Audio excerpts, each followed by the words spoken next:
What's up mga kababayan, News That Matters here. Dito sa video natin ngayon ay ating panoorin o pakinggan tong mga nagbabagang balita. Matigas talaga ang bungo no, ng mga bangag, partikular na nga itong si Bongit mga kababayan, na kahit nakitang-kita no, ang ginawang malakihang rally ng mga INC, dagdag pa ang sigaw o hinaing ng taong bayan, dedma pa rin mga kababayan itong si Bongit at nagsalita pa nga itong kanyang kanang kamay na si ES Bersamin na itutuloy ang impeachment laban kay BP Sara. Grabe mga kababayan, iba talaga ang saltik no at ang tigas ng bungo ng mga bangag. Kung kaya naman hindi maiwasang magbigay ng bagong manifesto no ng mga kasundaluhan natin, partikular na nga yung mga general ng mga PMA na di sila natuwa sa sinabi ng mga bangag. Kung kaya naman ang nakikitang solusyon na lamang ay magkaroon ng revolusyon, no? Mag-people power na talaga ng seryoso at tunay. At dapat ang manguna dito walang iba kundi ang mismong taong bayan. At dagdag pang ang balita mga kababayan, no? Na itong si Zaldico nalaman natin na ousted na, pinatalsik sa pwesto pero pinalit naman sa kanya itong si Estela Kimbo na nakilala sa mga mamahaling relo at bag na meron siya kahit public servant ito. Grabe naman. Sila-sila na lang talaga ang yumayaman mga kababayan, nakikinabang sa patuloy na pagnanakaw. Pero bago po ang lahat, huwag niyo po sana kalimutang mag-like at subscribe para updated ka sa mga uploads ko araw-araw. At yun na nga no mga kababayan, dagdag pang balita rito na dapat ibalik na di umano no, ang parusang bitay, partikular na nga sa mga magnanakaw na politiko. Kung kaya naman hindi ko na patatagalin pa, heto na ang buong video. Umabot po ng mga 2 million ang kumilos at sumama sa pagtitipon na ipinanawagan ng Iglesia ni Cristo sa tinatawag na National Rally for Peace. Pagkatapos po nito ay nayanig ang pamunuan ng gobyerno at administrasyon ni Bongbong Marcos.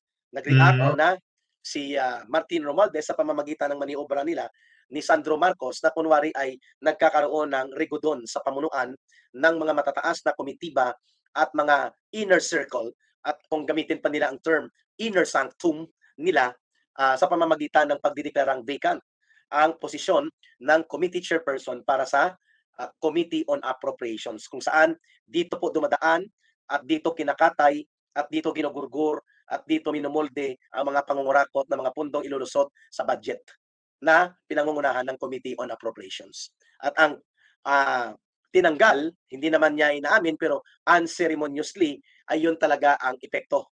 No? Hindi na siya pinaharap doon si Saldico ng party list o Bicol na taga Bicol din at nangungunang malaking kontraktor ng maraming mga proyekto sa ating bansa. Ayun, tinanggal siya sa Committee on Appropriations na ito pong slaughterhouse. Ang Committee on Appropriations ay slaughterhouse. Dito po kinakatay ang budget at dito nila pinaglalaruan ang pundo at kaban ng bayan sa Committee on Appropriations. Siyempre, order yan ni Speaker of the House at of course, kinokonsente ni Mr. Marcos. Kaya ang Committee on Appropriations, yan po ang tinatawag na slaughterhouse o katayan. Diyan kinakatay ang budget according sa kung ano ang direksyon ng kanilang kukurimbatin sa ating kabanang bayan at palulusutin nila yan diyan. And then ang Senado ay rubber stamp na lang yan. Wala naman silang nagagawa sapagkat nakikipagsabwatan na rin sila sa pagkatay ng mga budget o ng pundo ng kabanang bayan. Okay.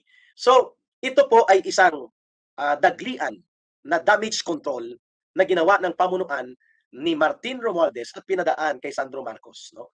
Na ginawa nila, diniklara nilang open o vacant ang committee chairmanship sa Committee on Appropriations. Pero ngayon kaninang araw na ito, lumabas pala na nagrigodon, rigodon di kurakot lang ang umikot mula sa isang inaakusahang nangungurakot at pinuno ng pangangatay sa mga budget ng kaban ng bayan at pundo ng mamamayan, pinalitan ng isa pang itinuturo din na walang kahihiyan at makapal ang apog na mag-display ng kanilang questionably na malamang sa malamang ay ill-gotten wealth na uri ng kanilang mga kagamitan. Mahigit 2 milyon na mga brand ng mga bag, mahigit 2 milyon na brand ng relos. Na nung dati ay nakasakay lang ito sa tricycle nang nagpapakilala pa siyang si Teacher Stella siya. Ngayon, terrible. By the hundreds of millions ang yaman nila na hindi mo maiisip kung saan nila yan pinagkukuha maliban sa mga pinangurakot nila sa kaban ng bayan. Naku, Mga kababayan, pinalitan nga itong si Zaldico pero mukhang mas malala pa, no, ang ipinalit. At wala nga iba kundi itong si Stella Kimbo, no, na nakamakailan lang nabisto ang kanyang artista van, mga luxury bags at luxury watches. Grabe. Mukhang marami-rami na naman ang kukulimbatin ng mga buwaya, no, sa loob ng Malacanang. Ating bantayang mabuti to, mga kababayan. maliban sa pinangurakot nila sa kaban ng bayan, ano po ang legitimate income nila? Magkano lang ang sweldo nila? 240, 280,000 a month. So ang isang taon mo niyan, hindi ka naman diyan lalagpas ng mga 4 o 5 milyon kada taon. Paano sila nagkaroon ng by the hundreds of several millions na pundo at kayamanan? Mm, Klarong-klaro, no? Queen of Hermes at Rolex. Kilala na, Altits, no? Athletes, teacher daw. Woohoo! Booking na kung sinong pumalit. So yan po ay panloloko. Kunwari, pinalitan itong kontrobersyal na namumuno ng Committee on Appropriations at ang pumalit ay mas lalo pang kontrobersyal. So nagkamali po sila para kaya nga. utugin o lokohin ang taong bayan. At pangalawa po na nag-react, hindi lamang dito ang rigudon ng mga ngatay sa pundo ng bayan na kunwari may pagbabago, yun pala, sila pa rin. Hello ka Eric, kami po yung nagpa-picture sa iyo sa Quirino Grandstand. Christian Yil. Thank you, Christian. Yes, salamat. At the mother of all Crocs, si Crocste. Si Crocste. Si Boy Dracula, wala na. Prayer warrior. Dapat kasuhan sila ng plunder. Tama, dapat kung papalarin si Ka Eric, ako po ay payag na manguna sa pagsusulong na gawing capital offense talaga yung plunder na ito at may kaparusahang bitay. No, kasama dapat ito sa mga binibitay na kasalanan. At ang kaparusahan ay bitay. I agree to that. Para po hindi pa marisan ang mga kurakot at walang puso at wala ng matinong kaisipan na mga Mm, mandarambong na mga politikong pumapasok sa gobyerno. Lalo na ang mga malalaking mga nangungurakot at nandurubo sa kaban ng bayan. Kaya tama, kung kami lang po ang pagbibigyan ng pagkakataon, uunahin natin dapat ito sila na lilitisin, ipapakulong at kung kinakailangang ipatupad ang makatarungang hustisya ng mamamayan na sila po ay bitayin upang mawala po ang kanilang salot na pinapakalat sa pandarambong sa kaban ng bayan ay dapat gawin yan.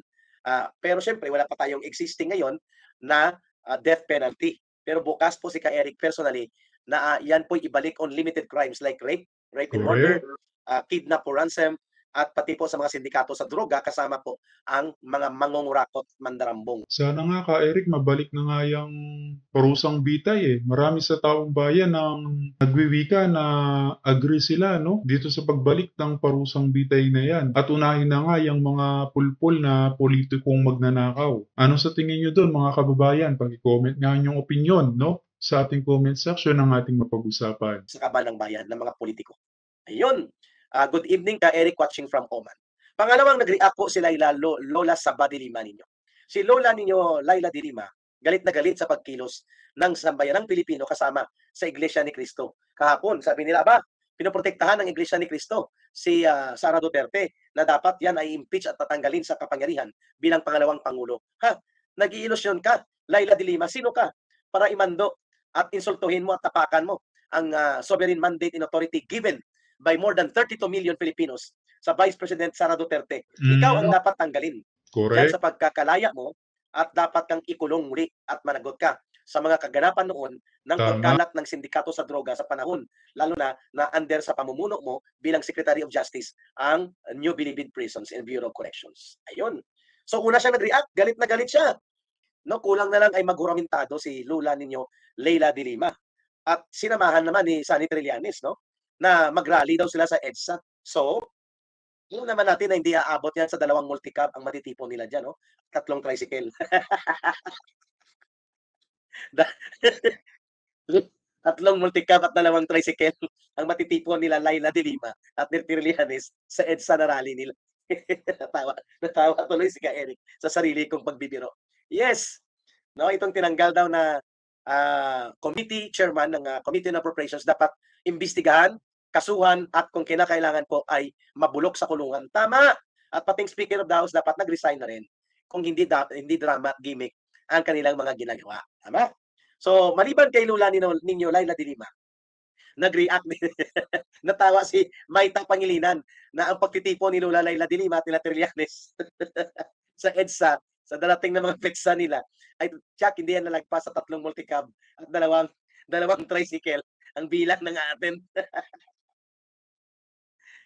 Sinong maniniwala sa mga bulok na pulitikong ito, 'no? 2,000,000 lang ang plunder, pera ng bayan 'yan, Eric. Kaya nga, dapat hindi 50,000,000, 'no? Kasi ang threshold ngayon ay 50,000,000, tama, dapat ibaba.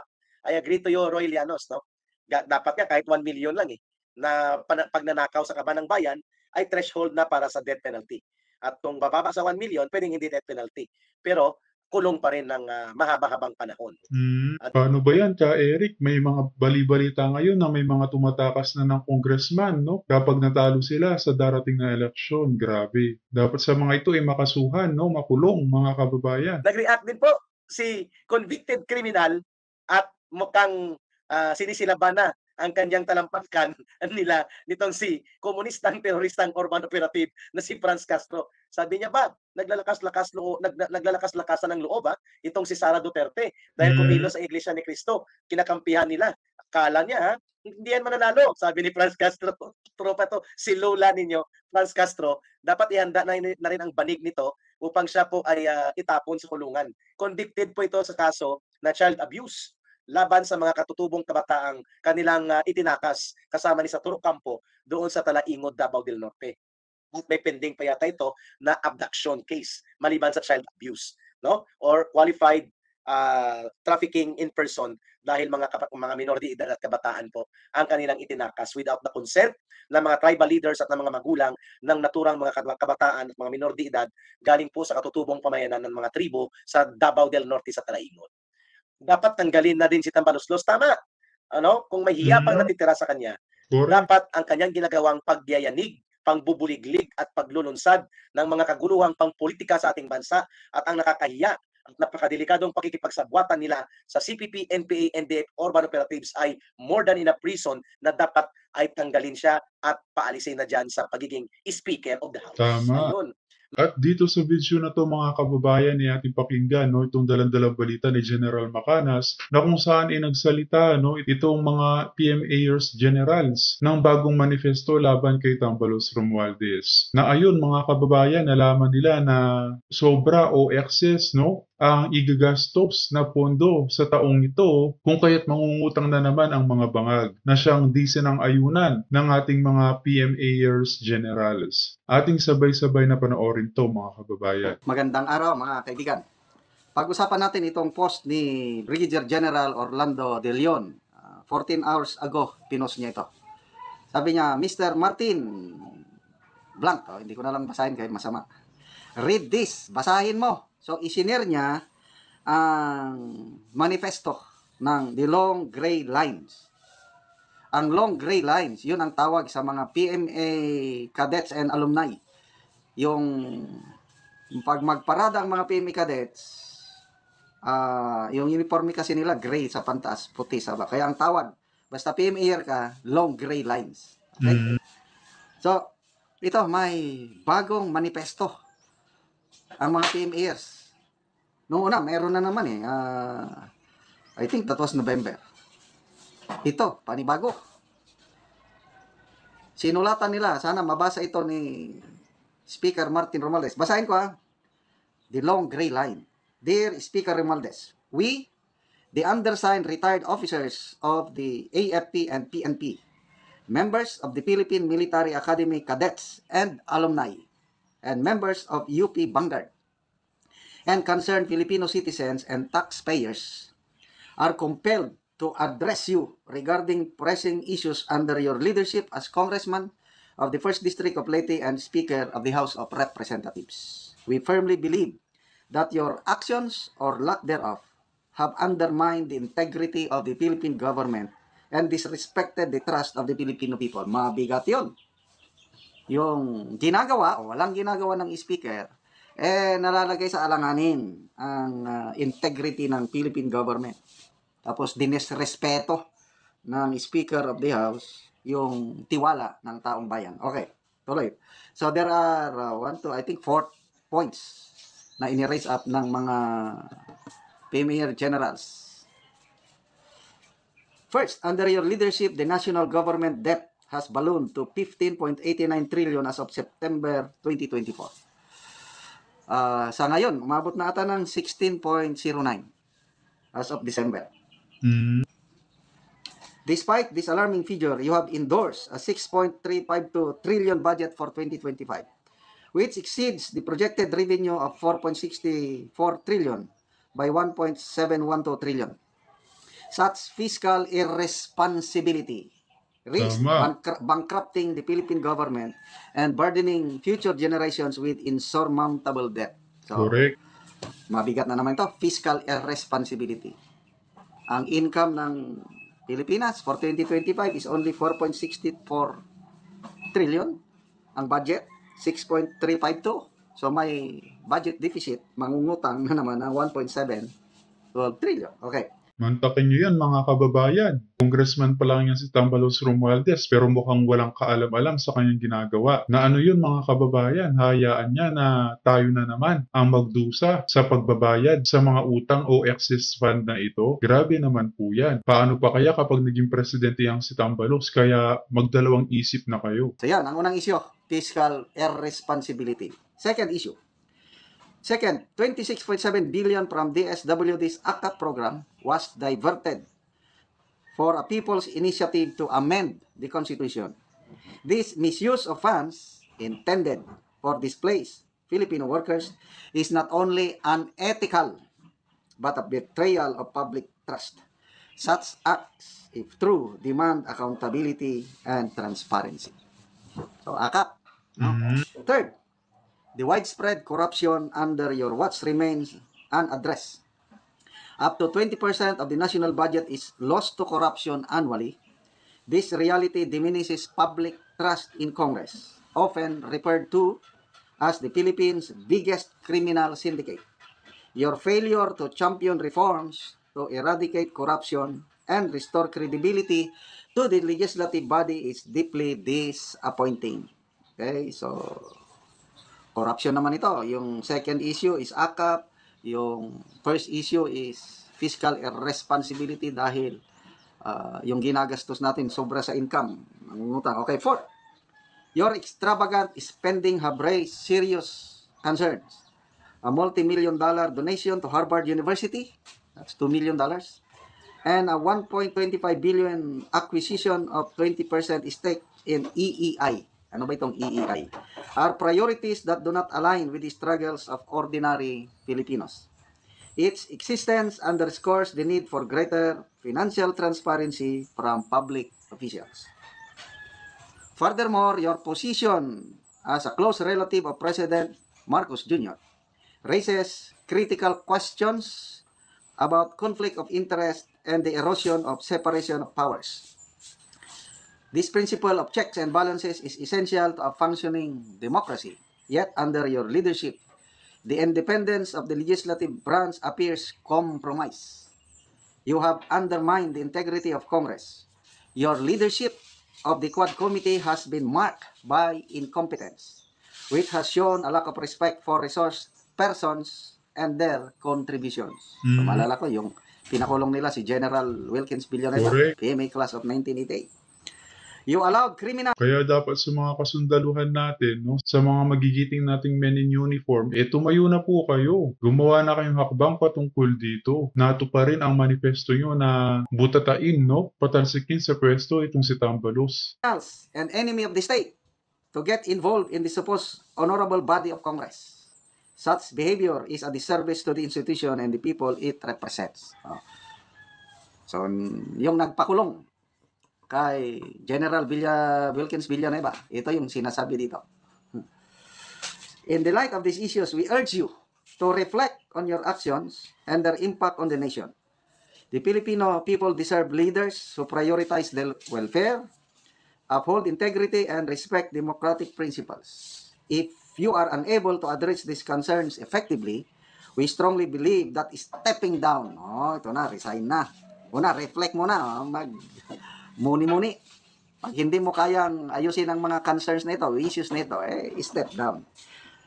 We strongly believe that stepping down from your position would be the honorable course of action. The time has come for the House of Representatives to be a beacon of integrity and accountability. We call on you to take immediate steps to restore public trust and demonstrate true leadership. Respectfully, the undersigned, AFP and PNP retired officers, PMA cadets, and alumni. Mm. Meron bang nakapirma na active cadet? UP Vanguards and concerned Filipino citizens. Bakit UP Vanguards? Ito po yung counterpart ng PMA. Kasi itong UP Vanguard daw, nandyan yung ROTC, Reserve Officer Training Corps. So mga ano rin ito, mga astig din, basta UP Vanguard. So, i-research ko pa, sino-sino yung mga nakapirma, but I believe, maraming nakapirma dito. Hindi ko alam kung ilang nakapirma, bago ito eh.